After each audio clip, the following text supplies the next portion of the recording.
Olá, pessoal, você que está chegando por aqui, seja muito bem-vindo, seja muito bem-vinda ao Circular Talks, o webinar promovido pelo Movimento Circular em homenagem, em celebração, em comemoração ao mês do meio ambiente. Nesse encontro, a gente vai falar um pouquinho sobre os caminhos para acelerar a economia circular no Brasil, né? O que é que a gente pode fazer, o que é que já tem sido feito, como que uma lei de incentivo à reciclagem pode contribuir nessa transição. E vamos lá. Eu me chamo Ismaela Silva, vou mediar esse encontro junto com você. Já quero deixar o convite para você escrever suas perguntas aqui no chat, aqui do lado, que você também vai participar do debate de hoje. E para começar esse encontro, deixa eu ver se já está todo mundo por aqui. Ok, podemos. Para começar esse encontro, eu gostaria de convidar o coordenador do Movimento Circular, né, o movimento que é quem promove o evento de hoje. O coordenador do Movimento Circular é o Vinícius Saraceni. Muito bem-vindo, Vinícius. Tudo bom? Oi, Ismaela. Vinícius vai contar um pouquinho para a gente sobre a importância, né, Vinícius? Por que a gente decidiu, por que o Movimento Circular decidiu fazer esse evento e falar especialmente desse tema? Quais são os caminhos para promover a economia circular no Brasil, Vinícius? Olá, Ismaela, obrigado. Olá, você também que nos acompanha, obrigado pela presença. E antes de mais nada, eu gostaria de agradecer a todos os participantes do debate de hoje. Nosso muito obrigado. Queremos todos, né, Ismaela, entender como é possível, quais são os caminhos para acelerar essa transição para a circularidade. E o tema de hoje traz para a mesa um instrumento, né, com importante potencial nesse caminho. O momento é, enfim, razoavelmente muito oportuno para trazer essa discussão. O Movimento Circular, que hoje é uma plataforma de ação para a economia circular, né, que por meio da educação para a sociedade, catalisada aí por diversas ações, projetos, programas, e contando aí com mais de 60 parceiros, né, na América Latina e agora chegando na África, está completando, né, seus 3 anos agora em agosto. E nesse curto período de tempo, né, o que já está bastante, parece já muito sensível, é perceber o quanto que a agenda da economia circular vem amadurecendo, né, se ampliando, se conectando de forma tangível com os tomadores de decisão, tanto em âmbito legal, que é o caso do tema que a gente vai tratar aqui hoje, como também das empresas, né, de todos os tamanhos. A gente vem recebendo cada vez mais contato de startups que estão aí buscando resolver problemas do nosso mundo linear, promovendo mais a economia circular, em todo o ecossistema de pós-consumo que vem se consolidando, o sistema de cooperativismo cada vez mais forte, florescendo com muita força, né, energia e inovação, e também junto à sociedade, né? Eu acho que o papel, a corresponsabilização e o papel de cada um nessa transição é o grande, é o que nos une, né, no debate de hoje. E o Movimento Circular tem levado esse tema para milhares de pessoas em toda a América Latina, e para nós, hoje, estar com esse time incrível aqui, né, com um tema tão relevante e sensível, é motivo de muito orgulho, né? Então, eu deixo aqui o nosso muito obrigado e desejo um ótimo debate. Muito obrigado. Obrigada, Vinícius, pela abertura do nosso evento, né? Mais uma vez, convidando todo mundo que está assistindo a gente aí para ir deixando sua participação no chat, que a gente vai ler as perguntas de vocês, né? Os comentários de vocês, e a gente vai abrir o encontro de hoje. Vinícius já adiantou aí que a gente tem um super time. São vários convidados especialistas no assunto para participar com a gente, para ajudar a gente a entender um pouco mais sobre os caminhos para promover a economia circular no Brasil, né? Interesse de todo mundo que está aqui hoje. E a gente vai convidar o primeiro convidado desse evento, que vai enriquecer ainda mais tudo que a gente tem para trazer para falar aqui. É o secretário nacional do Meio Ambiente Urbano do Ministério do Meio Ambiente e Mudança do Clima, o secretário Adalberto Maluf. Seja muito bem-vindo, secretário, tudo bom? Olá, Ismaela, boa tarde a todos que nos ouvem. Queria agradecer ao Movimento Circular por essa oportunidade de estar aqui com todos vocês. Para a gente é uma honra muito grande. Estou aqui falando do celular, né, acabei de descobrir que o Ministério aqui bloqueia o acesso aqui ao StreamYard, mas espero que a gente consiga conversar. né, o tema da economia circular entrou com muita força aqui na pauta do Ministério. Eu acho que todos, né, que nos ouvem entendem como a questão ambiental ganhou em prioridade no governo, né. A gente vive hoje um momento muito importante aqui dentro do governo federal, de tentar inserir, do ponto de vista socioprodutivo, as cooperativas, os catadores. Então, foram vários decretos nessa linha, né, em prol da economia circular, do aumento da reciclagem. A gente está hoje regulamentando legislações importantes, né, como a Lei de Incentivo à Reciclagem, do deputado Carlos Gomes. Foi criado, na última semana, a Comissão Nacional de Incentivo à Reciclagem. Então, trabalhar com reciclagem, valoração dos reciclados, a gente vem trabalhando muito para que a logística reversa remunere efetivamente as cooperativas e os catadores, mas isso é uma parte só da equação. É o desafio de curto prazo. A gente tem, infelizmente, de 2019 a 2022, um aumento de 10 vezes na importação de reciclados no Brasil. Isso é um grande problema. Minha primeira agenda aqui com o Movimento Nacional Minha primeira agenda como secretário nacional foi com o Movimento Nacional dos Catadores, né? A Aline trouxe esse desafio para a gente logo no primeiro dia. A Europa, China, Índia, Indonésia, todos os grandes países proibiram a importação de resíduos reciclados lá em 2019, 2020. Isso fez com que o mundo levasse esses reciclados para outros lugares. Então o Brasil aumentou 10 vezes a importação. Isso fez com que tivesse uma queda muito grande do preço de venda dos reciclados. Então chegou a cair 40%, 50%, 60%. Muitas cooperativas no Brasil, infelizmente, ainda sobrevivem da venda do material reciclado. Então era um desafio de curto prazo, era o que a gente precisava resolver. Por isso o nosso foco principal, a gente ficou trabalhando muito nisso, para resolver isso. Criamos um grupo de trabalho interministerial, Ministério do Meio Ambiente, com o Ministério da Indústria, tivemos com o ministro Geraldo Alckmin, falando sobre isso, tanto o tema da importação, o tema dos desafios tributários da reciclagem, e também questões tributárias associadas às cooperativas. Do nosso ponto de vista, não faz sentido que uma cooperativa de reciclagem pague o mesmo imposto do que uma cooperativa financeira, de seguros, uma cooperativa agrícola, que vende produtos aí há mais de 100 anos no mercado, né? Então, eram desafios de curto prazo, a gente está muito focado nisso, em estimular as ações para reciclagem. Tem hoje 13 decretos de logística reversa, com muitos atores relevantes que não participam disso. Essa semana e a semana passada eu recebi praticamente todas as entidades gestoras, e elas mesmo reclamam, né, porque você tem empresas importantes, de setores importantes, que simplesmente não fazem a parte dela na logística reversa e fingem que não é nada com elas, né? Então, a gente está aqui entendendo quem são essas empresas, pensando do ponto de vista legal, como a gente vai responsabilizá-las, como fazer com que a reciclagem, a logística reversa volte a funcionar. Mas eu não posso ficar só trabalhando na remediação do problema, né? Por isso, o tema criar uma política nacional de economia circular ganhou tanto destaque. O pessoal da Fundação Ellen MacArthur vem nos sensibilizando sobre o que precisa ser feito. A gente teve o comissário de meio ambiente da União Europeia que veio aqui, o Vinícius Dickevintin, há um mês e pouco atrás. Ele nos falou de algumas linhas de cooperação em relação à economia circular. Depois eu pedi apoio do PNUMA, do Programa das Nações Unidas da ONU. A gente está finalizando hoje uma proposta para que o Brasil possa criar uma política nacional de economia circular. Nós temos hoje alguns projetos de lei, 2 projetos de lei bastante avançados no Congresso, que lidam sobre isso, o que mostra que, se de um lado você tem o legislativo sensibilizado com o tema, e o executivo querendo trabalhar nisso, é o momento de abrir esse debate com a sociedade. Acho que tem muita coisa que a gente pode fazer em prol da economia circular, e, obviamente, continuar a valorização de reciclados, vários projetos de lei, né, da circularidade de plástico, de melhorias específicas que a gente vai ter que trabalhar. Eu tive agora em Paris, lá no Acordo Global do Combate à Poluição de Plástico, voltamos com muitas ideias boas, por isso vai ser um debate legal para a gente poder pontuar aí muitos desses desafios.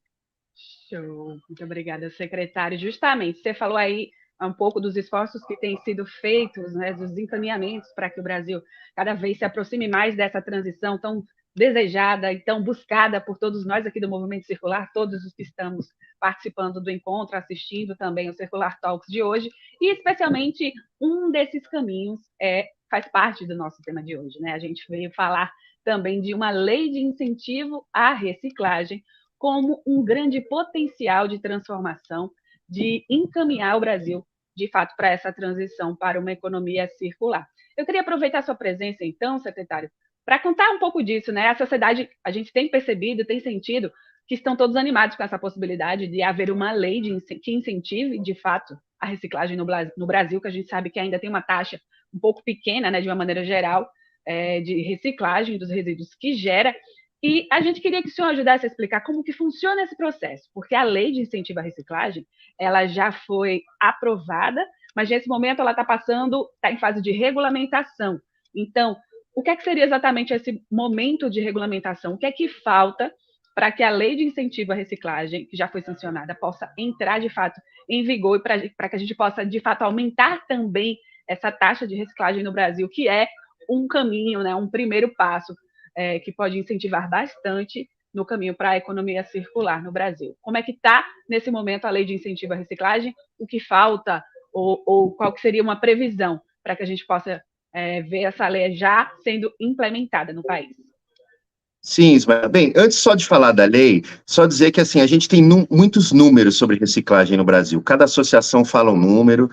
Então, a gente pediu o apoio do Banco Interamericano, a gente está criando uma camada nova no CINIR sobre cooperativas e catadores, fazendo um censo nacional de cooperativas e catadores, para nos ajudar. Nós acreditamos que o índice de reciclagem é maior do que os 3, 4% que são comunicados, porque esses índices são aqueles que os municípios dizem que passaram pela coleta seletiva nos seus municípios. Então, primeiro a gente está trabalhando em paralelo com essa linha de base, né, porque a gente vai ter ali recursos significativos para ser investido no setor, e a gente precisa de uma linha de base boa para poder entender. Hoje, por exemplo, com as ferramentas dos verificadores de resultado, a gente já está vendo cidades que a gente está estudando com calma, que chegam a ter 7, 8, 10, 12% de reciclagem, né? Então, de alguma maneira, a gente precisa refinar esses números para saber aonde a gente está, aonde a gente quer chegar e qual é o custo-benefício, custo-eficácia de tudo isso. Mas em relação à lei de incentivo à reciclagem de autoria do deputado Carlos Gomes, uma lei muito importante para todo o nosso setor, né? Ele que é uma pessoa que tem um carinho especial, uma legitimidade muito grande para trabalhar nesse tema. A lei foi aprovada, o antigo presidente Bolsonaro vetou, né, a maior parte da lei, todos os incentivos. Felizmente, o Congresso Nacional derrubou os vetos, né, ainda no final do ano passado. Desde que nós assumimos aqui, eu em março, né, mas a equipe já desde o início, a gente colocou como prioridade, já conseguimos regulamentar a instrução normativa da Receita Federal, que vai permitir essa isenção fiscal do 1% para a pessoa jurídica, 6% para a pessoa física, para investir em projeto. Basicamente, a lei é tipo uma lei Rouanet, né? Isso, o recurso não vem para o Ministério. O recurso, nós vamos criar uma ferramenta para aprovar projetos do setor privado, das cooperativas, de prefeituras, de consórcios, educação ambiental, e as empresas privadas escolhem os projetos que elas querem investir. Então, nós temos que criar toda uma ferramenta para receber esses projetos, aprovar os projetos, né? Então, a gente teve o trabalho com a Receita, a instrução normativa foi aprovada há mais ou menos uns 10 dias. Na semana passada, na Semana Nacional do Meio Ambiente, a ministra Marina já criou a Comissão Nacional de Incentivo à Reciclagem. Essa comissão, que já tinha ali os atores que eram para participar na lei, inclusive nós nos comprometemos a abrir um grupo de trabalho mais amplo para incluir mais associações. No final do ano, abrir processo seletivo para a sociedade civil e para as empresas que possam participar de uma maneira mais efetiva, mas a comissão vai se reunir ainda nesse mês para colocar as diretrizes que podem entrar nesses projetos. Com isso, ao mesmo tempo, nós temos o decreto de habilitação e homologação dos verificadores de resultados, que são essas entidades sem fins lucrativos, essas auditorias externas que podem, de alguma maneira, garantir o cumprimento de muitas coisas, e agora estamos no momento mais difícil e trabalhoso, que é criar um sistema para receber essas propostas. A nossa equipe técnica fez uma avaliação muito detalhada da Lei PIVA e da Lei Rouanet. São duas leis hoje de incentivos fiscais, a da cultura e a do esporte. Então, a gente vai ter agora uma terceira, né, que seria essa de incentivo à reciclagem. Tem 2 relatórios da CGU que avaliaram a política da Rouanet, e assim, e ela mostra desafios muito grandes, né? A Lei Rouanet tem lá vários milhares de projetos que não conseguiram prestar contas. Então, a CGU apontou um monte de gargalos, vários desafios nessa trajetória de décadas, né, da Lei Rouanet. A gente está falando no Ministério da Cultura, você tem 2 coordenadorias só para avaliar a Lei Rouanet, com vários servidores só para avaliar a Lei Rouanet. O Ministério do Meio Ambiente, infelizmente, ele foi, assim, destruído na última gestão, né? A gente tem departamentos aqui, a Secretaria Nacional de Meio Ambiente Urbano tinha 2 servidores, né? 90% dos servidores foram obrigados a sair, porque eles não podiam atender telefone, não podiam responder e-mail, não podiam fazer reunião, né? A gente viu a boiada passando na questão ambiental, então foi muito difícil. A gente está reconstruindo o Ministério, estamos trazendo gente, a gente está abrindo editais para recompor força de trabalho. Só que além da força de trabalho, para poder pré-aprovar esses projetos, ver se eles se enquadram na lei, ver se aquela instituição pode receber, o que tipo de projeto, eu preciso de um sistema para receber esses projetos. Claro. Então, hoje o desafio é esse. Hoje, por coincidência, eu tive uma reunião na Secretaria Executiva, pedindo apoio deles, que a gente está trabalhando com a área de TI aqui do Ministério, mas ela está com muita dificuldade de implementar esse projeto até setembro, que era o prazo que a gente pediu, né, porque eu queria terminar esse sistema em setembro para poder abrir o primeiro edital, logo em setembro, outubro, para dar tempo de receber, se o setor privado assim o desejar, ou as pessoas, quase 290 milhões para investir nas cooperativas de reciclagem.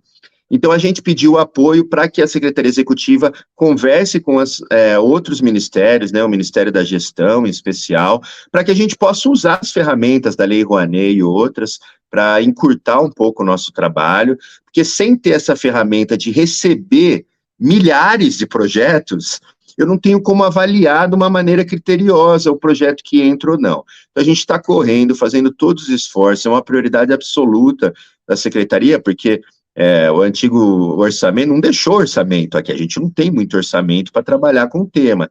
Então, para mim, é prioridade ter 290 milhões para poder bancar projetos e incentivar as cooperativas.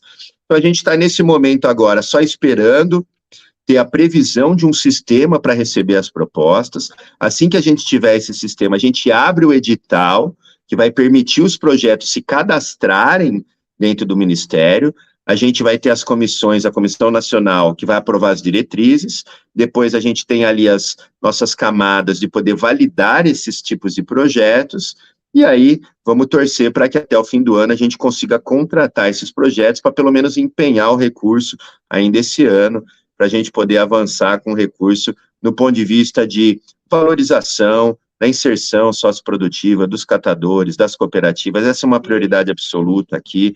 Acho que todos sabem quanto o presidente da República gosta, né, e tem carinho pelo setor. Não foi à toa que a Aline, a nossa querida Aline, né, levou a faixa presidencial para o presidente, né, eu não sei vocês, mas naquele momento ali, eu lembro de chorar ali, né, você está ali naquele momento emocionante, o Raoni subindo, né, ali, tudo, assim, foi um momento muito emocionante, né, acho que para todos nós. Então, assim, é uma responsabilidade muito grande, a gente vai mexer com 290 milhões de reais de incentivos fiscais, então, por isso a nossa preocupação. Eu li com muito carinho o relatório da CGU sobre a Lei Rouanet, e vi que, olha, assim, tem muita possibilidade de fraude, de dificuldade de implementação, e nós não queremos cometer os mesmos erros históricos que a Lei Rouanet cometeu. Por isso, o nosso capricho aqui de tentar ir com calma, mas a nossa meta é que em setembro esse edital esteja na rua, para que a gente possa caminhar e avançar com esses projetos. Maravilha, secretário, muito bom. Vale ressaltar que a Aline vai estar com a gente, presente hoje aqui também nesse debate, para falar um pouquinho desse lado justamente dos catadores, né? Sua importância, sua participação nesse processo que é o incentivo à reciclagem na transição para uma economia circular. E independente de posicionamento político, todos nós estamos muito animados, muito interessados, muito esperançosos mesmo nesse caminho de promover a economia circular no Brasil. Secretário, muito obrigada pela sua participação. Não sei se você consegue ficar mais um pouquinho ainda com a gente. Vou ficar. Enquanto a internet estiver funcionando aqui. Ah, maravilha. Então, eu vou fazer o seguinte, eu vou chamar para participar com a gente desse debate, secretário, um super parceiro do Movimento Circular. Ele que, inclusive, ajudou a gente a promover esse encontro de hoje. Ele é advogado e professor especialista no direito dos resíduos, o professor doutor Fabrício Soler. Seja muito bem-vindo, professor. Tudo bom? Maravilha. Boa tarde a todos. Satisfação estar na mesa com o secretário. Ismaela, também aqui eu falei isso já em alguns fóruns, secretário, aproveitando o debate, um ambiente público, para cumprimentá-lo aí, dizer que, como brasileiro e participante do INC 2 em Paris, fiquei muito orgulhoso de ver o posicionamento do Brasil, aí, liderado pelo senhor e pelo Ministério de Relações Exteriores, trazendo qualidade para o debate, né? Em nenhum momento houve resistência, houve contribuição, houve um trabalho de construção para algo que não tem mais volta. Né? Na hora que a gente começa a acompanhar um debate global que vai regulamentar o plástico, né? E o Brasil, mesmo com seus desafios, que hoje existe ainda aqui, um deles, a gente pega aqui os municípios que precisam de fato eliminar os lixões, os municípios que precisam estabelecer os mecanismos de cobrança, porque no fundo não é o município que gera, o município gerencia, né? Nós somos os geradores, né? A população é a geradora de resíduo, a gente precisa superar esse cenário. E eu estava, inclusive, nesses encontros lá em Paris, o secretário estava palestrando numa oportunidade, e estava o pessoal da Noruega, secretário. E aí eles estavam comentando do cenário da Noruega, né? E aí, primeiro IDH do mundo, o território do tamanho de Goiás, com a população inferior à do Estado. O Estado tem aproximadamente 5 milhões... Não, o Estado tem 6 milhões de habitantes e a Noruega 5 milhões e pouco. Então, esse respeito das particularidades, e aí, olhando a variável ambiental, econômica, de saúde pública, tecnológica, cultural, educacional, se a gente não ter esse olhar qualificado, nós vamos comparar os que não são comparáveis, né? E o risco da política pública errar o alvo, tratando todos como se fosse de uma forma homogênea. E não é. Já não é homogêneo no Brasil, diante dos próprios estados, das particularidades. Quem está em São Paulo hoje vivencia sem lixões. Quem está na região norte, lamentavelmente, enfrenta o maior desafio com a presença de lixões. Então, acho que todo esse cuidado passa pela política pública, e sou um entusiasta da Lei 14.260, né? Acho que o Carlos Gomes no Legislativo, você no Executivo, a esperança de quem milita no setor é que nós vamos ter aí melhoras substanciais, o setor privado também sabendo aproveitar essas oportunidades e poder explorar esse caminho para ações voltadas para reciclagem, economia circular, estruturação de cooperativas. E eu sempre faço questão de lembrá-los também, né, o setor privado, que é o seguinte: nós já temos economia circular na veia no Brasil, quando nós temos um decreto de vidro que internaliza conteúdo reciclado. Então, você tem logística reversa, que é reciclagem de vidro, e você já tem obrigação de conteúdo reciclado. E plástico sinalizado, que vai no mesmo caminho.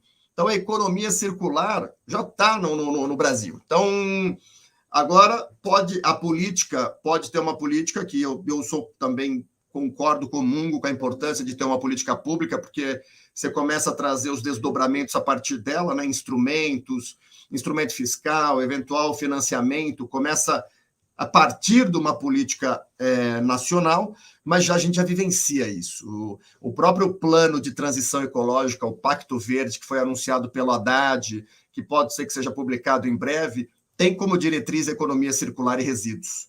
Então, e para fechar aqui, porque eu quero ouvir o Carlos Gomes, quero ouvir o Carlos Silva, quero ouvir a Aline, que é uma querida, o professor Flávio, agora depois do Adalberto, lembrando todo mundo que é o seguinte: Se nós pegarmos a agenda ESG, que hoje é um pressuposto da operação de qualquer empresa, independentemente do seu porte, pequena, média e grande empresa, está todo mundo olhando a internalização da agenda ESG, e quando nós vamos para o E, para o ambiental, para o environmental, tem uma linha lá, gestão de resíduos e economia circular. E dentro desses tópicos tem as práticas, reduzir, reciclar, conteúdo reciclado, logística reversa. Então, o que nós estamos falando aqui dentro da circularidade é, de fato, colocar em prática a lei, que felizmente está vigente, vetos derrubados. O secretário já encaminhou a criação da comissão, que começa a trabalhar, já está constituída. Temos o parecer da Receita Federal, sinalizando favoravelmente para a pessoa física. Então, as coisas estão acontecendo, e acredito que aqui é importante que a sociedade civil, né, a iniciativa privada e o poder público, aí, estados também e municípios, contribuam para que a gente possa, né, diante do cenário que o próprio secretário colocou, mas chegou, né, com um ambiente com poucos funcionários, uma agenda desse tamanho para o Brasil, um ambiente urbano. Basta pensar aqui que a maioria da população está no ambiente, está nas cidades, né? A gente vive, a grande maioria da população está nas cidades. Os desafios estão nas cidades. Como é que a gente lida com isso? Então, eu vou ficando por aqui, registrando que é uma satisfação participar do encontro, ainda mais na presença do secretário Adalberto Maluf, aqui no Movimento Circular. Sou entusiasta da agenda de circularidade, ciente que as coisas estão acontecendo. Acho que é isso. Nós não estamos falando de futuro, nós estamos falando do hoje. Isso já está em curso. E, sem dúvida alguma, a expectativa é que a gente tenha cada vez mais ações, e nessa questão social, só para concluir, talvez esse é um ponto, um grande desafio que a gente tenha no Brasil, né? A pauta social é algo ainda que a gente precisa avançar por intermédio de cooperativas, associações, catadores, catadoras. Esse é um tema importante, a gente tem que enfrentar com muita maturidade e entender que é um desafio que tem pela frente. A política pública, o decreto de fevereiro, o 11.413, já dá uma inclinada, já direciona um pouco, reconhecendo esse desafio, mas nós temos muito por fazer. Eu acho que a regulação, os municípios, o serviço de coleta, a cobrança, a regulação da logística reversa, a pressão, a fiscalização, sem dúvida alguma, o resultado vai ser positivo para a gente em termos de sociedade. Então, obrigado, Ismaela. Secretário, show, sempre te ouvir. Continua com a gente, Fabrício. Obrigada, viu, por essa introdução. Fabrício vai continuar com a gente, porque ele também tem bastante coisa para contribuir. Secretário, eu queria só chamar mais uma pessoa para participar aqui com a gente desse primeiro bloco, que é justamente uma pessoa que você mencionou, né? Ela que está participando com a gente hoje desse encontro, ela que representa uma classe super importante, que representa catadores e catadoras de todo o Brasil, esteve, inclusive, como o secretário Adalberto mencionou, durante a posse do atual presidente Lula, levando essa representatividade, que é a diretora-presidente da Sentcop do Distrito Federal, Aline Souza. Bem-vinda, Aline, tudo bem? Olá, boa tarde, tudo bem? Prazer estar aqui, muito obrigado pelo convite. Queria agradecer, assim, que é muito importante essa temática da economia circular no nosso trabalho. Cumprimentar aqui o secretário, muito bom estar aqui numa mesa, dividindo aqui esse webinar com o senhor, com o doutor Solé, né? Muito prazer a gente estar aqui, o Movimento Nacional de Catadores, se posicionando. É uma honra. Exatamente. E a gente acabou de falar, né, o Fabrício acabou de falar, Aline, sobre essa importância também do viés social, né? Não tem como a gente falar do ambiental sem falar do social, sem lembrar do trabalho que vocês realizam, todos os catadores e catadoras, cooperativas, catadores e catadoras, né? Todas as cooperativas que você representa também, né? Que está aqui representando essa classe, que inclusive a gente falou sobre essa dificuldade que vocês têm passado atualmente do valor, né? Dos recicláveis ter caído bastante. Mas entre isso e outras coisas, eu queria saber um pouquinho de você brevemente, Aline, sobre os desafios que vocês encontram diariamente nas esteiras de triagem, né, pelos cooperados de uma maneira geral, como resíduos contaminados, misturados, as pessoas que ainda não descartam corretamente. Eu queria saber de você um pouquinho sobre esse dia a dia e qual que é a importância para você, como que você enxerga a importância da gente estar promovendo momentos como esse para que a gente eduque as pessoas a respeito da reciclagem e da economia circular como um todo, né? Como é que você enxerga essa possibilidade de uma lei de incentivo à reciclagem ajudar também na educação para a reciclagem e para a economia circular, Aline? Muito, muito importante a gente trazer esses desafios, né, tanto conhecidos aí por tantos setores, desafio do setor dos catadores no Brasil. A gente sabe que é válido ter reestruturação de políticas públicas, de recuperação de políticas públicas, novas políticas públicas para trazer resultados mais factíveis e execuíveis e que contemple toda essa cadeia da cadeia produtiva da reciclagem. Mas acredito que hoje, como catadora, um dos maiores desafios que a gente tem é com relação à qualidade de vida dos catadores e catadoras nesse país, sabe? A gente está enfrentando uma das crises, assim, mais dolorosas que a gente já pôde enfrentar, que é a questão do trabalho não conseguir minimamente se sustentar. E fomentar uma economia que a gente tem maior orgulho de dizer que tem a participação, o protagonismo dos catadores, que é a economia circular. Então, hoje a gente está lidando com um cenário muito ruim, que trabalha totalmente na contramão dessa economia, que é a importação de resíduos, que é a opção por utilização da matéria in natura, né, a matéria virgem, o que prejudica todo o funcionamento dessa economia, né. A gente sabe também que se investe menos, ainda tem um olhar ainda, né, nos municípios aí de investir menos na reciclagem e se prioriza mais projetos faraônicos, projetos milagrosos de solução da gestão de resíduos e não tem um olhar muito assim diminutivo na questão de enxergar tecnologias que já estão ali assim, do ladinho, sabe? Como é a questão dos catadores. Então, eu acredito que hoje um dos maiores desafios nossos é a gente conseguir passar essa mensagem para os gestores públicos, desde todas as esferas, né, de que tem que se priorizar a coleta seletiva, priorizar a nossa política nacional de resíduos, como ela é dita, né, ela traz toda, a nossa política nacional ela é rica, né, professor Soler, ela traz toda uma hierarquia que, se ela for cumprida da forma como ela preconiza, a gente não vai conseguir alterar as ordens dos fatores, né, o resultado. Então, hoje o que a gente vê é uma tentativa de cumprimento dessa pirâmide de forma inversa, e isso vai prejudicar o resultado final. Então, por isso que a gente gera aí 82 milhões de toneladas de resíduos no ano passado, e um percentual muito pouco desse foi recuperado, mas eu atrelo esse resultado não à reciclagem, e sim à falta de investimentos necessários para viabilizar a reciclagem, aos desafios enfrentados para justamente garantir a reciclagem dessas embalagens com relação à questão tributária, né, embutida em todos esses produtos, desde o início da cadeia até o fim dela. Então, a gente precisa valorizar os recicláveis para que ele consiga ser economicamente viável e a gente consiga garantir qualidade de vida aos catadores, que também é o seu trabalho, o seu sustento que sai dali. Então, a gente também precisa trabalhar mais em conjunto, né, na questão da educação ambiental. Então, acredito que, até costumo falar muito nas minhas falas, que talvez se a gente olhasse mais na principal tarefa, no deverzinho de casa de cada um, que é a educação ambiental, ou seja, orientar a sociedade melhor, estimular a sociedade a separar, a se importar com esse resíduo, talvez a gente também não teria uma grande quantidade de resíduos considerados como bem econômico, que é os escravos indo para aterros sanitários e sendo pagos para ser aterrados. Eu acredito que esse é um dos maiores desafios, mas hoje é dizer que a conta não está fechando nas cooperativas, a gente está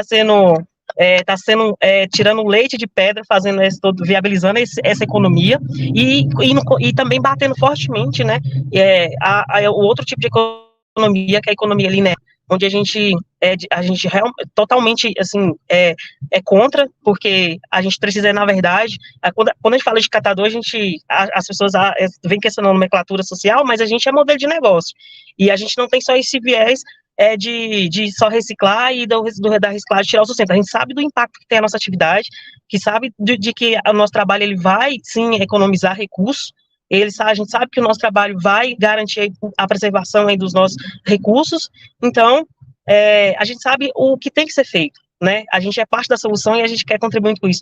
E eu fico feliz que o secretário Adalberto, ele, do seu primeiro período aí de mandato, já trouxe a gente para a conversa, já veio ouvir os catadores, já construiu um planejamento, e é isso que tem que acontecer. A gente precisa ouvir todas as partes e precisa, em conjunto, superar esses desafios e avançar na gestão de resíduos no nosso país. E no Brasil tem 1 milhão de catadores e catadoras aí, 80% são catadoras, que estão à disposição e fazem com muito orgulho esse trabalho. E a gente aqui também do Movimento Circular fica super feliz também de conseguir unir vocês, né, trazer para um mesmo debate a Aline, o Ministério do Meio Ambiente e especialistas nisso, porque como a Aline falou, claro, secretária, como a Aline falou, né, é um modelo de negócio e a gente precisa muito dele e na lei de incentivo à reciclagem, a gente também tem essa eminência de investir e de melhorar a vida do próprio catador, né, secretária? E só uma notícia aqui, porque a Aline sempre pediu isso, e foi uma das que nos abriu muitos olhos sobre isso. O Ministério está finalizando agora, acabei de sair de uma reunião, da regulamentação da Lei de Pagamento por Serviços Ambientais. E se tudo der certo, saindo daqui, né, vai passar pelo jurídico ainda, mas as cooperativas de catadores, as associações dos catadores vão ser consideradas como elegíveis para receber recursos de pagamento de serviço ambiental, se tudo der certo. Aí mais uma conquista do setor e uma conquista de vocês, certamente. Que maravilha. Maravilhosa, notícia maravilhosa. Obrigado, eita glória.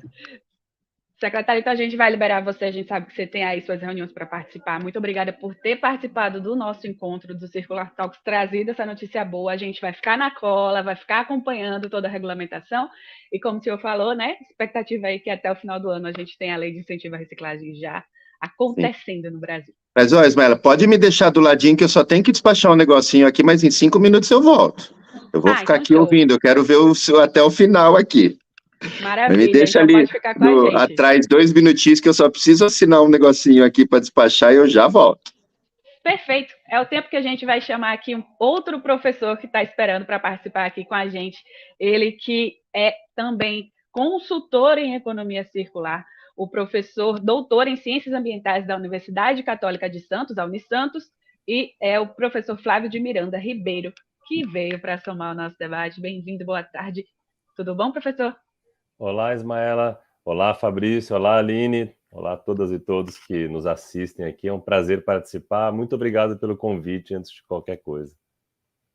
E a gente veio já aqui, né, trazendo alguns temas que estão em torno do nosso tema principal, e especialmente para você, enquanto professor também, né, enquanto consultor em economia circular, eu queria aproveitar para te perguntar, como que você enxerga em todo esse processo de transição para uma economia circular, de implementação da eminência aí de uma lei de incentivo à reciclagem? A Aline já citou o tema educação, o Fabrício já tocou no tema educação, o Movimento Circular está aqui e existe para promover educação em economia circular, né, que a gente acredita que é um caminho para promover essa transição. Eu queria saber de você, como que você enxerga a educação nesse processo, né? O que é que falta ainda para que não só a reciclagem, mas também a logística reversa e a economia circular como um grande guarda-chuva que abriga tudo isso, existam de maneira mais efetiva no país? Onde é que entra o papel da educação ambiental, como a Aline citou, nessa trajetória, professor Flávio? Então, Ismaela, obrigado pela pergunta. Na verdade, são várias perguntas. Eu vou aqui rapidamente, só antes de te responder, eu vou tomar a liberdade de fazer um breve comentário aqui, até por conta da fala do secretário Adalberto. Ele talvez não se lembre, mas eu conheço o Adalberto desde 2007. A gente participou de uma comissão organizada pelo vereador Gilberto Natalini aqui em São Paulo. Foi muito bacana a experiência. Então, para mim, é uma grande satisfação vê-lo aí numa posição de destaque, uma pessoa que tem uma trajetória como a dele. E eu queria primeiro, sim, destacar, independente, antes de também responder diretamente a tua pergunta, a satisfação de ver o Ministério do Meio Ambiente voltar a ser estruturado e especificamente em relação à lei, né, do ProRecicle, todos esses vetos sendo derrubados pelo nosso legislativo. A gente costuma criticar, muitas vezes com até certa razão, algumas iniciativas do nosso legislativo, e nesse caso acho que a gente tem que reconhecer a importância de derrubar vetos que tinham, na verdade, impedido o progresso de alguns dispositivos dessa lei tão importante. Então é um avanço muito, muito significativo. Outra coisa, em relação aí ainda à lei em si, é uma enorme satisfação. A gente que há mais de 20 anos milita aí na questão de resíduos sólidos, vê finalmente uma regulamentação de um instrumento econômico robusto. A gente tem aqui no Brasil um grande desafio de estabelecer instrumentos econômicos e ter uma lei como a do ProRecicle, que pelo menos parcialmente traz uma regulamentação para o artigo 44 da lei, que é dos instrumentos econômicos. Isso é incrível, porque abre uma porta e eu espero que essa seja uma primeira de muitas. E aí, especificamente aqui, até aproveitar a presença da Aline, fazer uma menção da satisfação, assim, também muito grande que eu tenho aqui de ouvir presencialmente nesse calor da notícia quente ainda, do secretário anunciar finalmente o pagamento de serviços ambientais dos catadores. Essa é uma luta que quem conhece o assunto, quem trabalha com catador, sabe como isso é importante para quem está lá na esteira, para quem está no dia a dia. Gente, vamos ser realistas. Não dá para fazer inclusão social com valor de venda de material reciclado. Isso é uma ilusão. O catador precisa ser remunerado por um serviço que ele presta. Isso é assim, óbvio. E essa medida que agora parece vai ser tomada é um primeiro passo importante. E aí eu já vou responder a tua pergunta, Ismaela, pelo final. O que falta? Falta agora quem pague esse serviço ambiental seja a logística reversa das empresas. Falta esse link. Falta a gente fazer com que o dinheiro da logística reversa chegue na conta do pagamento por serviços ambientais. E aí começa uma questão, para te responder, Ismaela, de forma objetiva, do papel da educação.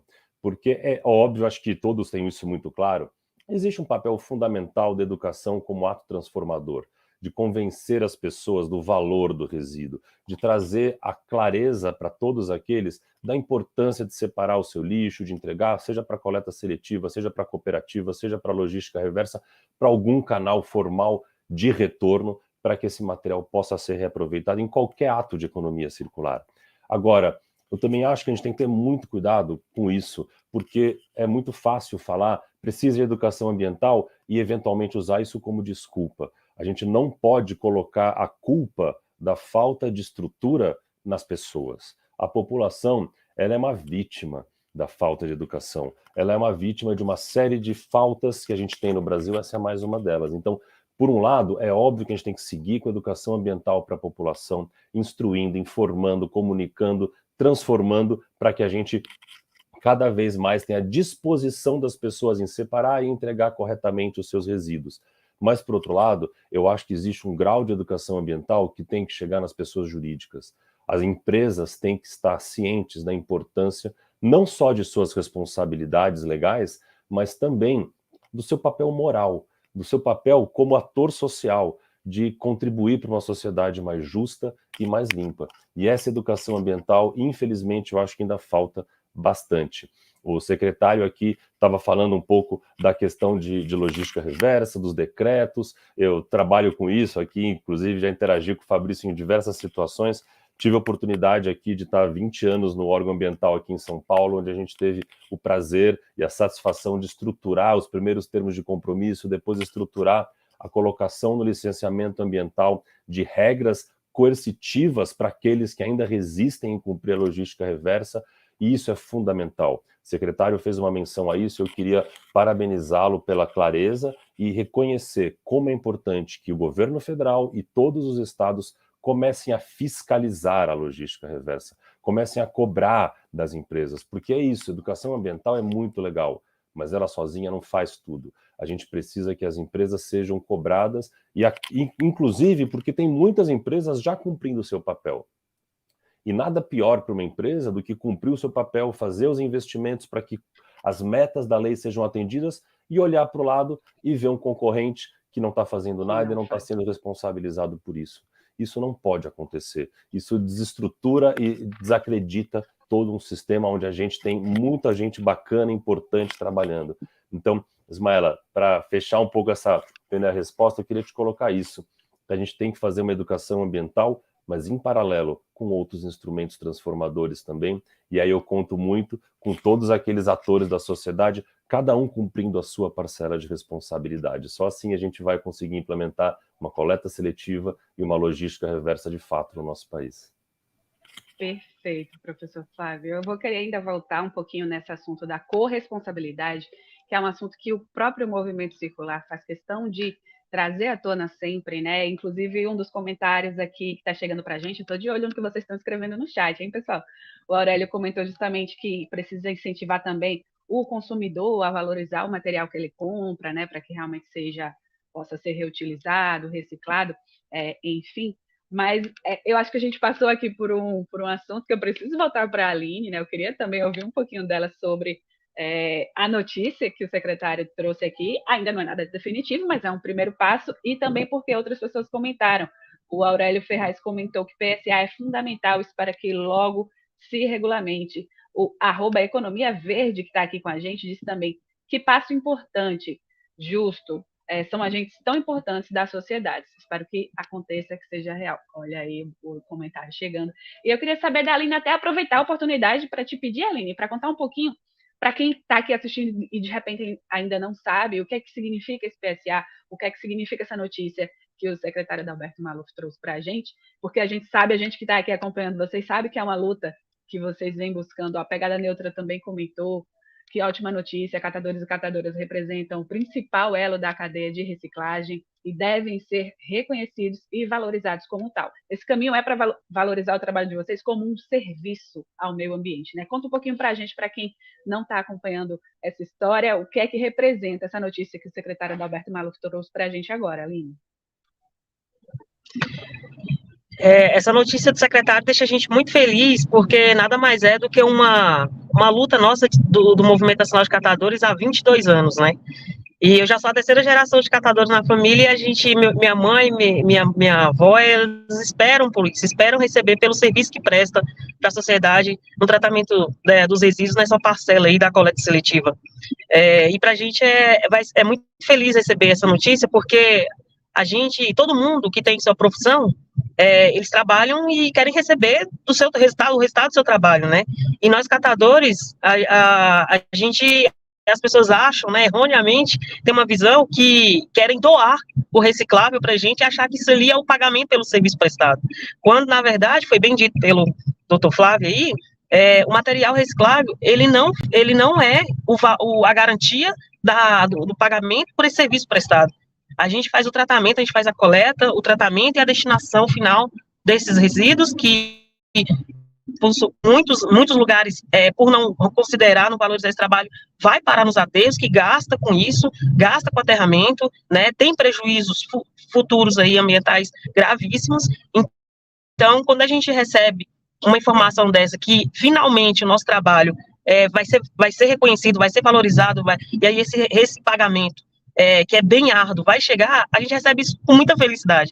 E particularmente, eu como catadora, e vendo o belíssimo trabalho que o doutor Adalberto tem feito, eu não esperaria por menos dele, né? Ele sempre esteve aí, sensível à pauta, né? Então, fico muito feliz quando catadora, acredito que todos os catadores que estão assistindo essa webinar estão muito felizes também, e é num momento crucial a gente agilizar esse pagamento aos catadores, tendo em vista a crise que eu já acabei de falar, e é nacional, né? A gente sabe que tem catadores, por conta dessa regionalização, por dificuldade de comercialização dos produtos, a gente sabe que catadores já requerem esse benefício há muito tempo. Esse benefício não, né? É um reconhecimento de direito. Pagamento de serviço ambiental é um reconhecimento de um direito do que a catadora tem pelo serviço prestado.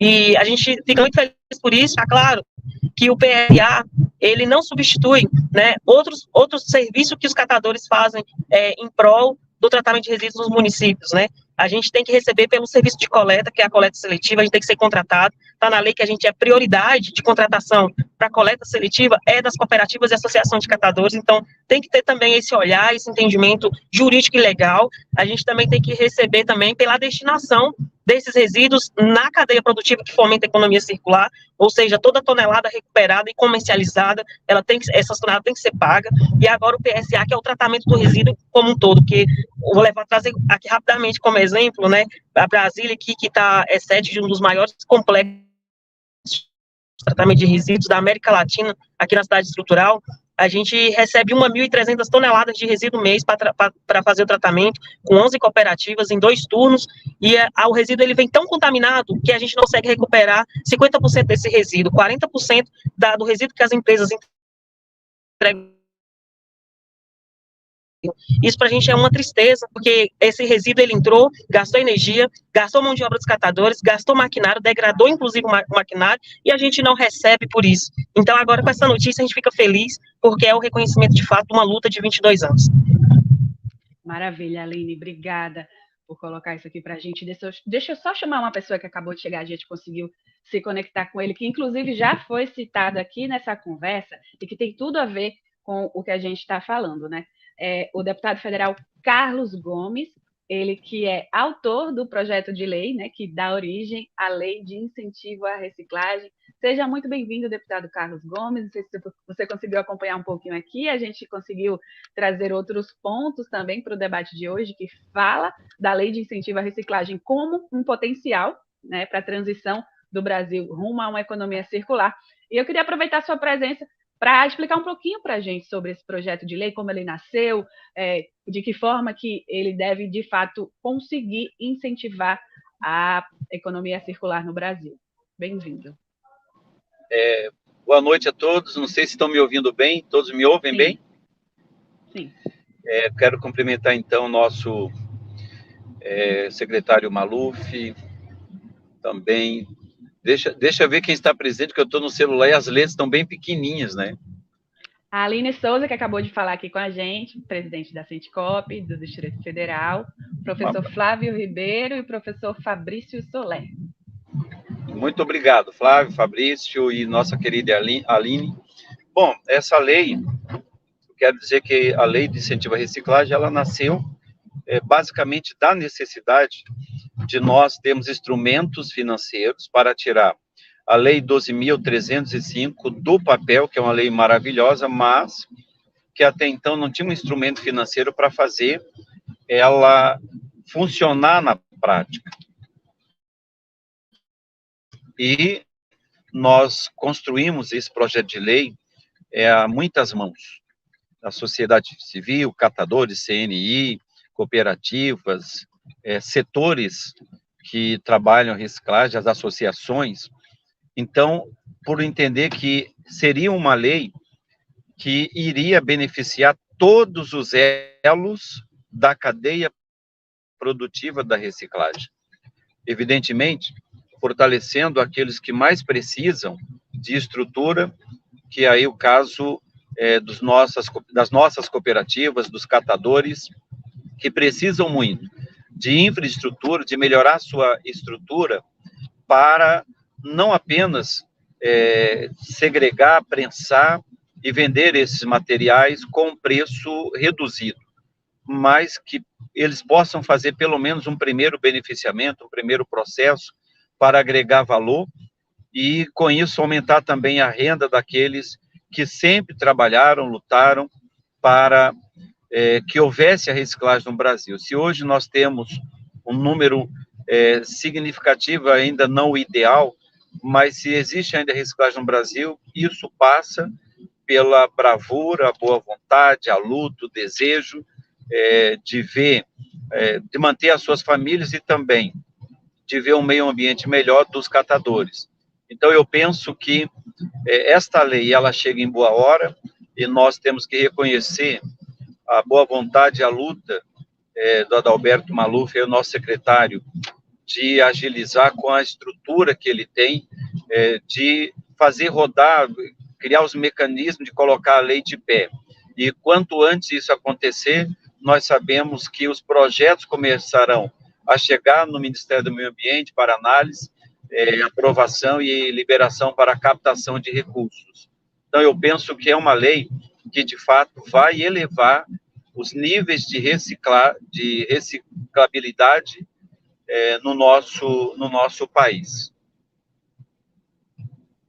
E a gente agora já se comprometeu a ficar aqui acompanhando também de pertinho os caminhos para essa regulamentação dessa lei e de olho também, né, como é que ela pode, de fato, levar o Brasil a alcançar uma transição para uma economia mais circular. Eu queria chamar o Fabrício, que está aí, o professor Fabrício Soler está aí acompanhando todas essas falas, e um pouco do que a gente trouxe também nesse caminho é sobre a importância da gente estar aqui falando sobre esse assunto, né, num ambiente aberto, onde as pessoas estão participando, daqui a pouquinho a gente vai trazer algumas das perguntas, dos comentários que trouxeram aqui, que foi o que a gente falou sobre educar sobre o assunto, né? Falar disso de forma aberta, trazendo a sociedade para o debate.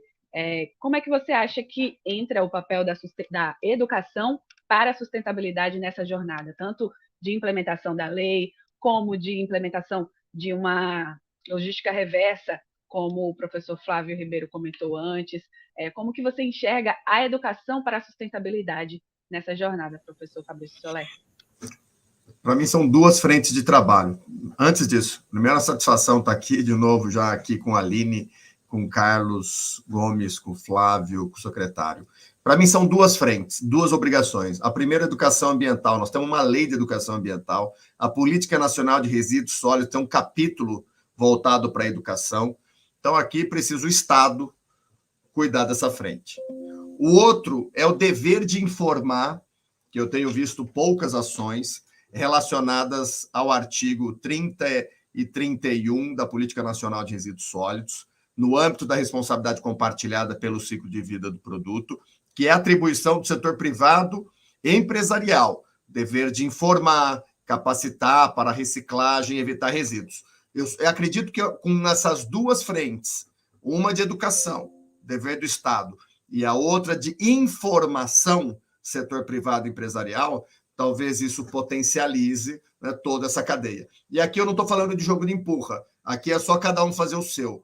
Eu acredito que, sem dúvida alguma, precisamos de mais informação. Esse canal aqui, esse ambiente é impagável, né? Nós temos aqui as principais referências do país no movimento, né, nacional de catadores, nós temos do legislativo uma das principais referências na agenda ambiental, em particular de resíduos, no executivo com o secretário, da academia, o Flávio.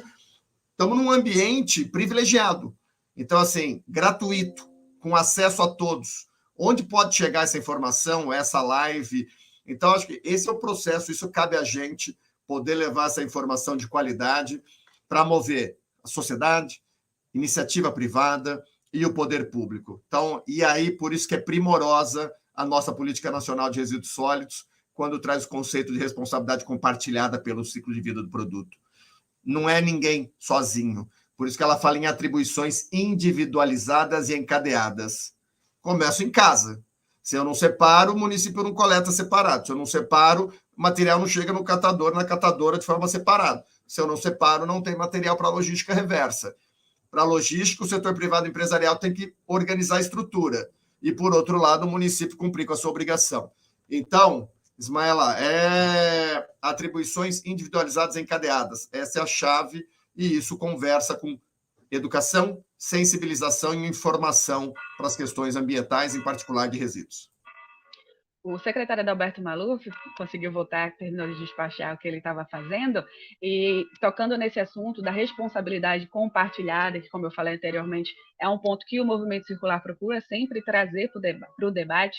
Eu queria saber, em nome do Ministério do Meio Ambiente, secretário, como que o Ministério hoje visualiza esses caminhos, né, de que cada pessoa, de fato, precisa ter a sua responsabilização, né? Não só o consumidor, não só a cooperativa, não só o catador, mas as empresas, né, que precisam também trabalhar com logística reversa, precisa haver, como o professor Flávio citou anteriormente, uma fiscalização, um acompanhamento.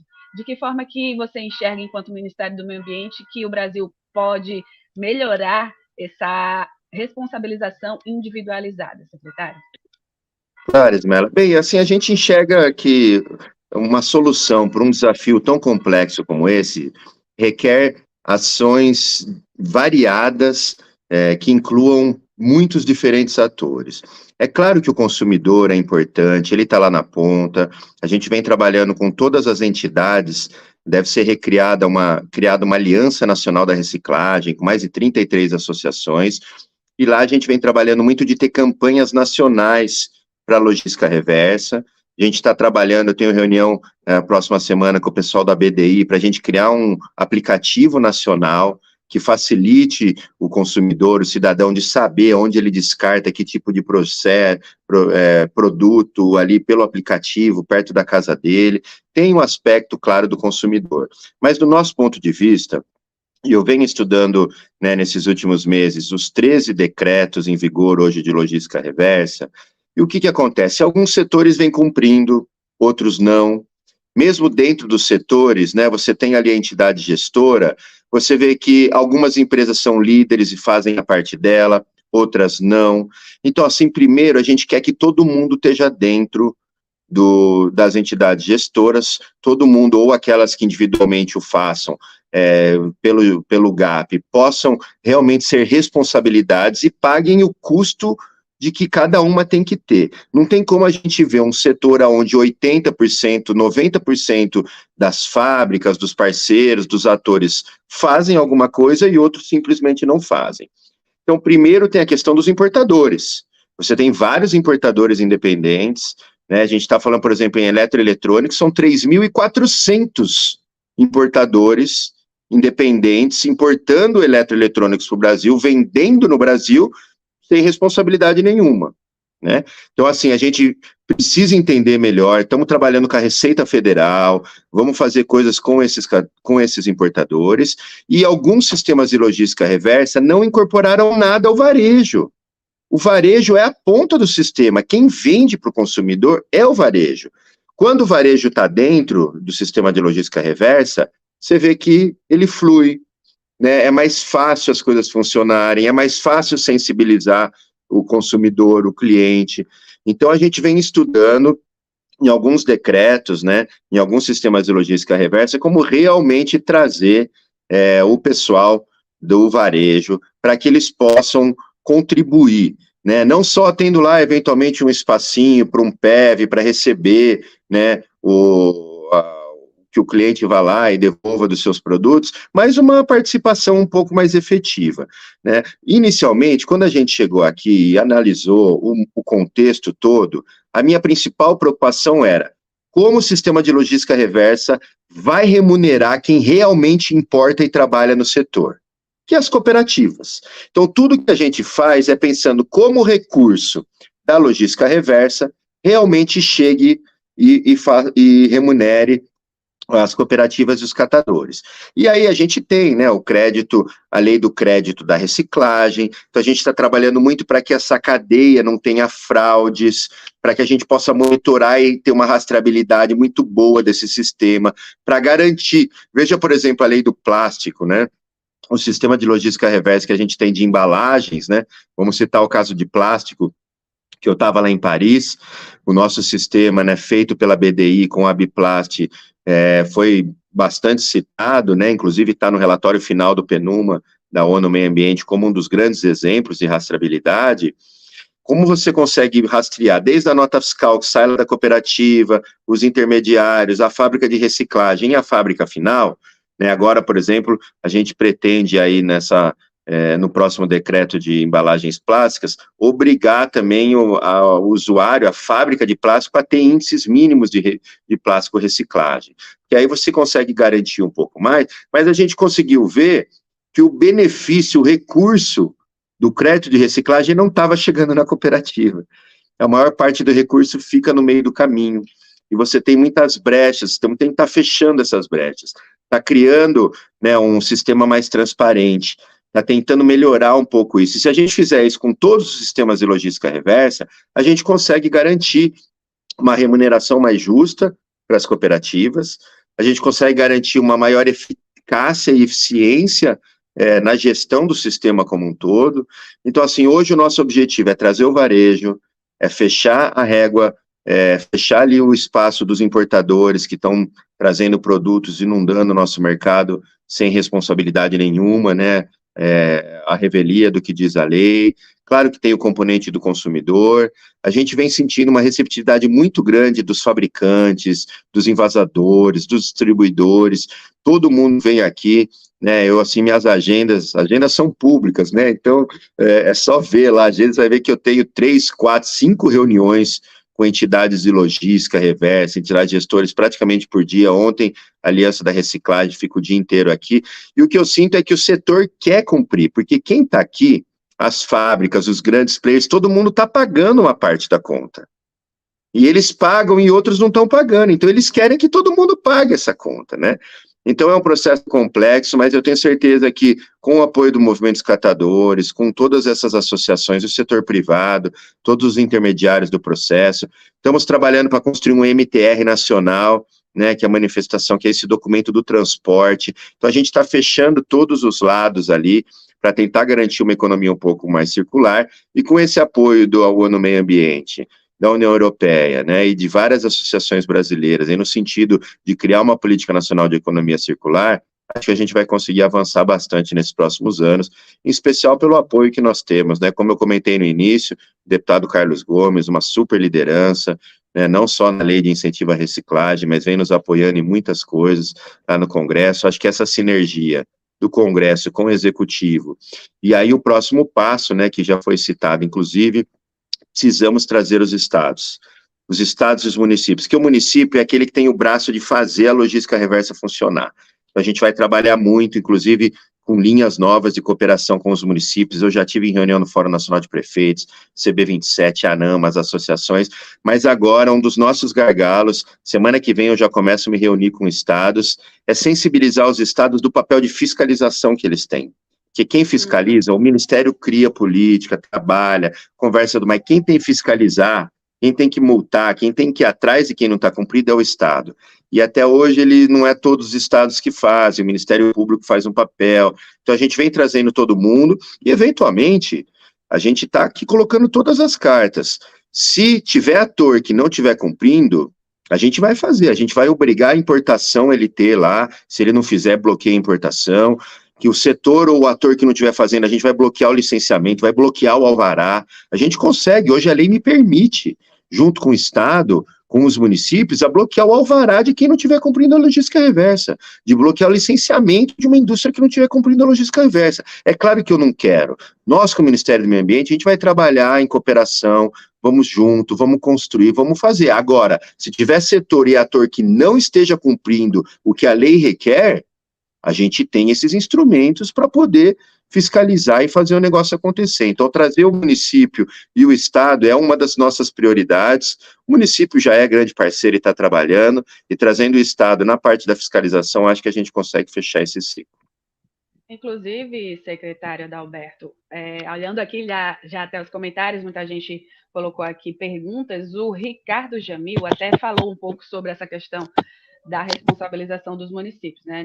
Não necessariamente nisso, mas na logística reversa, né? Ele fala que, além do setor privado, vê que o poder público também precisa ser cobrado para fazer a coleta seletiva dos municípios, onde ainda não existe essa coleta seletiva implantada. Não sei se o secretário caiu, mas fica aí o comentário do Ricardo, destacando justamente essa necessidade de participação dos municípios, e eu imagino não só na coleta seletiva, mas de uma maneira geral eu queria levar até para o deputado Carlos Gomes, que eu sei que ele está com o tempo um pouquinho apertado para participar aqui, deputado, mas quando vocês desenharam o projeto de lei que dá origem à lei de incentivo à reciclagem, como que vocês visualizaram esse ponto da responsabilização de diferentes setores, né? Seja município, seja estado, seja o governo federal, empresas, setor privado, de uma maneira geral, como é que vocês visualizaram dentro do desenho do projeto de lei a responsabilização de municípios e de outros setores, de todos os setores?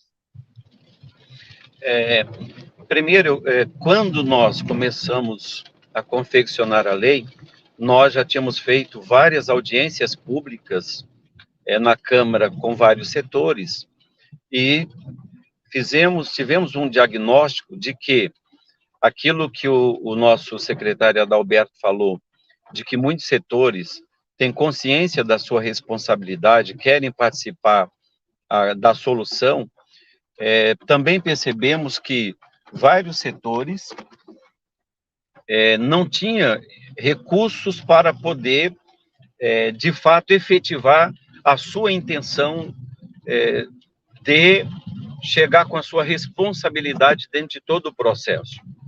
Isso envolve logística reversa, e isso envolve, no caso, as empresas que querem investir, por exemplo, em cooperativas para melhorar a estrutura dos seus parceiros, porque há muitas empresas de diversos setores que a atividade fim dela não é reciclagem, a atividade fim dela é outro. mas ela precisa de um parceiro que possa processar esses materiais oriundos das suas embalagens, até mesmo porque qual é a empresa que gostaria, que quer ver a sua marca numa embalagem fora do lugar? Qual é a empresa que quer ver a sua embalagem boiando no rio, no mar? Nenhuma delas, porque depõe contra elas mesmas. Então, nós percebemos que essas empresas de vários setores querem sim, só que não havia instrumento. E se elas simplesmente tirassem do seu fluxo de caixa para investir, aumentaria ainda mais o seu custo de produção. Então, eu penso que esta lei ela foi pensada para trazer a solução, tanto dos parceiros que querem investir na área, sobretudo também aquelas empresas parceiras que irão, que têm a sua atividade de fim de reciclagem para poder fechar o ciclo desta economia circular. Aproveitando aqui para ler a participação de outras pessoas que estão assistindo com a gente, o André Passos Cordeiro comentou que o primeiro dever de um país é alimentar o seu povo. Esse desafio é diferente para um país com 5 e outro com 220 milhões de habitantes, né? São diferentes territórios, envolve a necessidade de diferentes embalagens, né? De diferentes soluções. Acredito que foi o que o André quis comentar aqui, né? Aproveitando pelo que vocês já tinham falado. Deixa eu convidar mais uma pessoa, pois é, que a gente tem mais gente para participar desse encontro de hoje. Ele também tem bastante coisa para contribuir com a gente. Ele que é o Dr. Carlos Silva Filho, presidente da Abrelp e da ISWA. Muito boa tarde, bem-vindo, Dr. Carlos. Conseguiu chegar? Consegui, Ismaela, tudo bem? Prazer estar com vocês. Desculpa, tive aí uns contratempos. O trânsito hoje não está fácil, mas difícil mesmo. Estamos aqui pelo menos para a gente poder aí, junto com esses queridos amigos e toda a audiência, compartilhar um pouquinho dessas reflexões. Eu estou vendo que você está só com um time de craques, eu já estou entrando na reta final, não vai ter muito para eu falar não, é só aí fazer uma figuração junto com eles. Imagina, doutor Carlos, você com sua experiência à frente de instituições que atuam diretamente com a gestão de resíduos, né? E já que a gente está falando da importância de uma boa gestão desses resíduos para promover uma economia circular, né? Um país que gere menos lixo, como é o nosso lema do movimento circular, a gente queria aproveitar sua presença para explicar um pouco para a gente sobre a importância disso que a gente está falando, né, dessa corresponsabilidade para que uma economia circular possa acontecer, né? Como já comentaram aqui, né, é importante responsabilizar o consumidor, mas não só o consumidor, também a empresa, também o município, o Estado, o governo federal. Você, à frente das instituições que atuam diretamente nessa gestão, como é que você enxerga essa corresponsabilidade? Esse é um ponto da maior importância. A gente não tem gestão de resíduos sólidos adequada se não tivermos todos esses atores engajados e na mesma página. Esse é um ponto fundamental.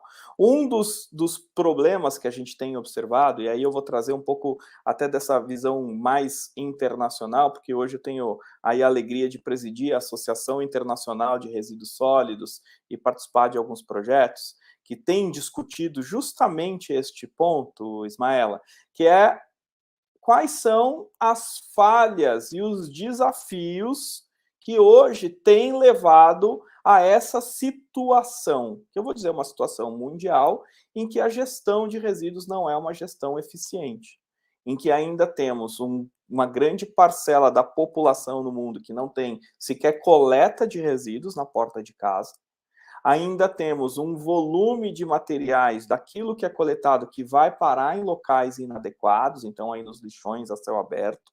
Temos um problema aí, o Brasil não sofre tanto, mas vários países do mundo sofrem com a queima a céu aberto de resíduos sólidos e esse grande desperdício de materiais que poderia gerar emprego e renda para um grande número de pessoas que vivem aí dos processos da reciclagem.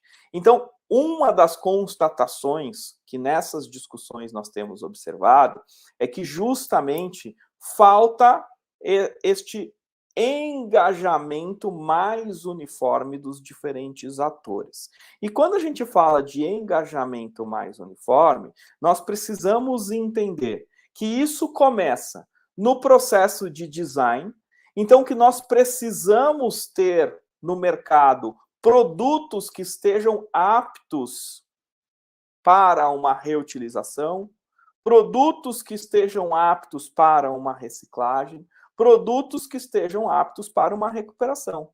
Não adianta eu colocar, por exemplo, numa legislação, uma meta de reciclagem ambiciosa num determinado ponto, se aquilo que está no mercado não viabilizar essa reciclagem, se os produtos que estão no mercado não estiverem aptos para essa reciclagem. E aí, o que a gente precisa entender?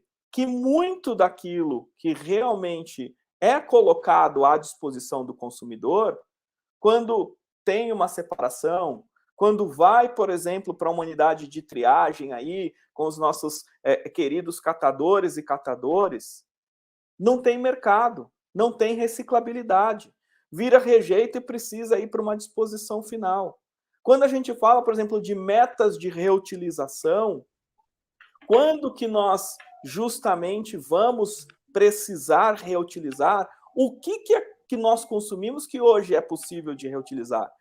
Nós precisamos parar para pensar nisso. Então, não adianta a gente apontar o dedo apenas para uma parte, né, desse elo da cadeia.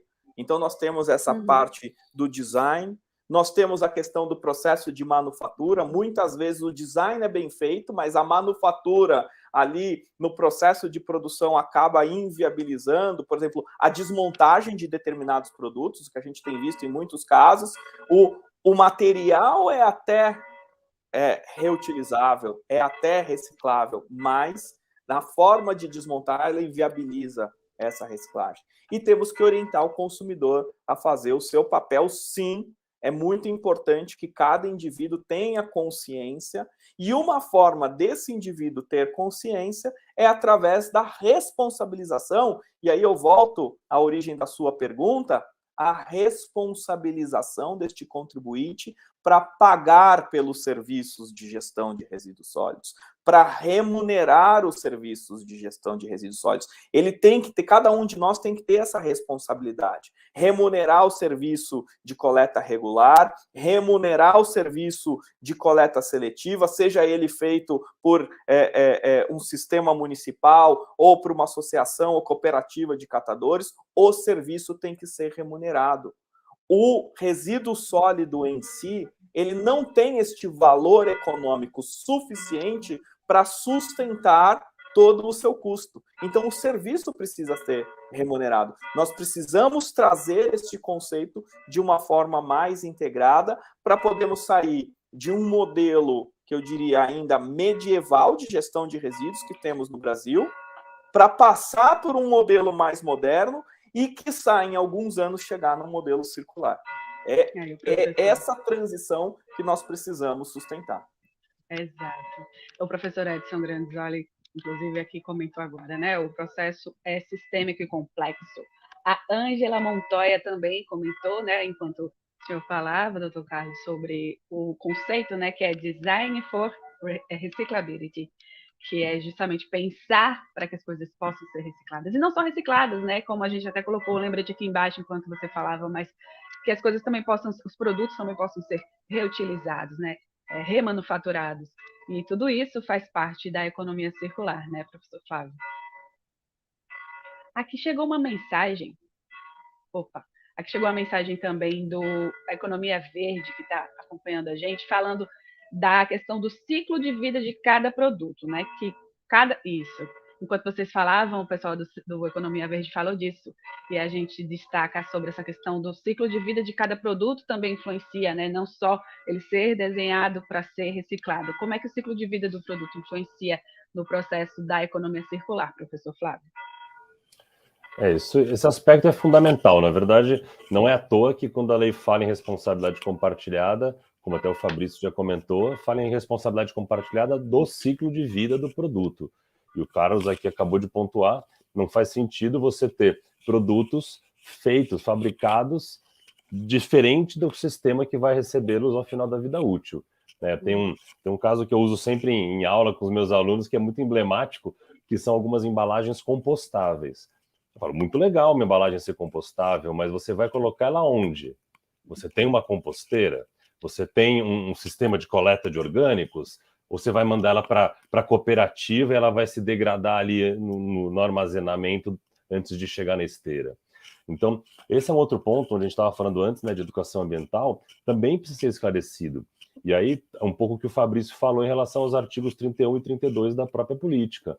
A gente tem que pensar, projetar produtos e embalagens muito mais sustentáveis, obviamente, mas também de acordo com aquelas infraestruturas disponíveis, para que a coisa se encaixe. E aí tem um grau de educação ambiental que eu só queria destacar, que talvez seja, na minha opinião, o mais importante, embora talvez não seja o mais imediato, que é o consumo sustentável. A gente, claro, vive num país onde a gente tem que reconhecer que uma parcela da população ainda está abaixo de uma vida digna e, portanto, terá que crescer o seu padrão de consumo para ter dignidade. Mas tem outro lado da população que consome muito mais do que o necessário e, pior do que isso, faz escolhas de consumo sem uma reflexão a respeito dos próprios impactos ambientais. Então, existe uma necessidade dentro da discussão da política de resíduos da gente harmonizar esse entendimento e que cada um comece a refletir sobre os próprios hábitos de consumo, as próprias escolhas, até para que as empresas que projetam esses produtos encontrem mercado e se sintam à vontade de seguir adiante, investindo em inovação tecnológica, em processos mais limpos e produtos desenhados para serem mais sustentáveis, como o Carlos estava bem colocando, né?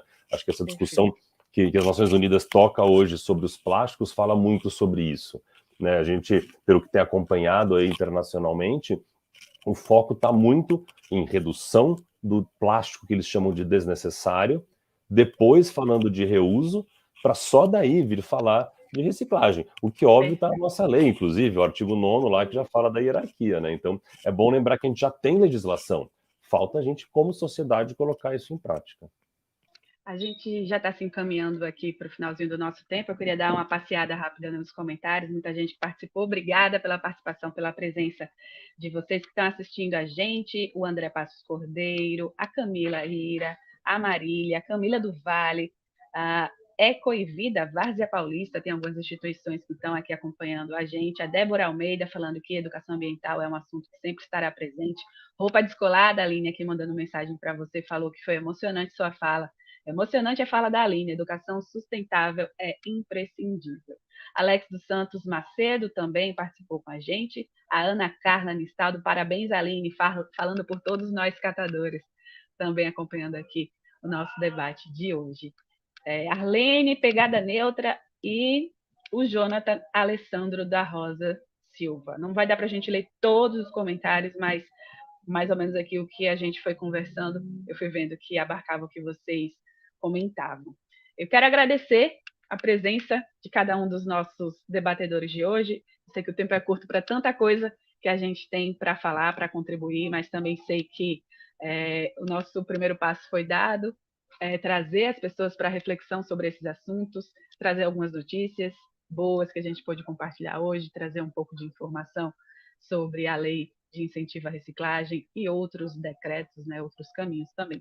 Em nome do Movimento Circular, eu agradeço a cada um de vocês que participaram com a gente, secretário Adalberto Maluf, que já precisou se desconectar, a diretora-presidente da Sindicop Distrito Federal, Aline Souza, representando a todos os catadores e catadoras, o presidente da ABRELP e da ISWA, doutor Carlos Silva Filho, que se conectou com a gente recentemente, o deputado federal Carlos Gomes, autor do projeto de lei que dá a criação da lei de incentivo à reciclagem, né, dá passo para essa criação, o professor Flávio de Miranda e o professor doutor Fabrício Soler. Alguém tem uma consideração final que queira colocar, algo que a gente não conseguiu abordar? Levanta o dedinho. Então é isso, gente. Muito obrigada a cada um de vocês. Vamos seguir acompanhando a implementação, a regulamentação da lei. A Aline, também vamos ficar de olho no PSA, vamos ficar de olho no trabalho de cada um de vocês. E o Movimento Circular conta com todos vocês também para futuros encontros, futuros debates, e que a gente continue educando sobre economia circular, sobre educação ambiental, sobre reciclagem. Eu lembro a você que está acompanhando a gente aqui que essa transmissão ela vai ficar salva aqui no nosso canal, então você pode acessar, qualquer pessoa pode acessar de qualquer lugar, a qualquer momento, e aproveito para convidar você para seguir aqui, ó, o Movimento Circular, _, Movimento Circular, lá no Instagram, para ficar por dentro das notícias diárias que a gente compartilha. Aproveita para acessar também a nossa plataforma, é o movimentocircular.io, é a plataforma do Movimento Circular, onde vocês vão encontrar esses e outros conteúdos. Vão encontrar o nosso curso de Introdução à Economia Circular, vão encontrar muitos materiais que vocês podem usar para dar aula sobre economia circular, para levar para a sua comunidade, para levar para o seu trabalho, para aprender e para ensinar sobre economia circular. Isso mesmo, a gente quer ajudar todo mundo a aprender cada vez mais e que a economia circular possa chegar a cada vez mais pessoas e a cada vez mais lugares. Vamos juntos construir um mundo mais circular? Obrigada a todos, até a próxima e a gente se encontra. Tchau, tchau.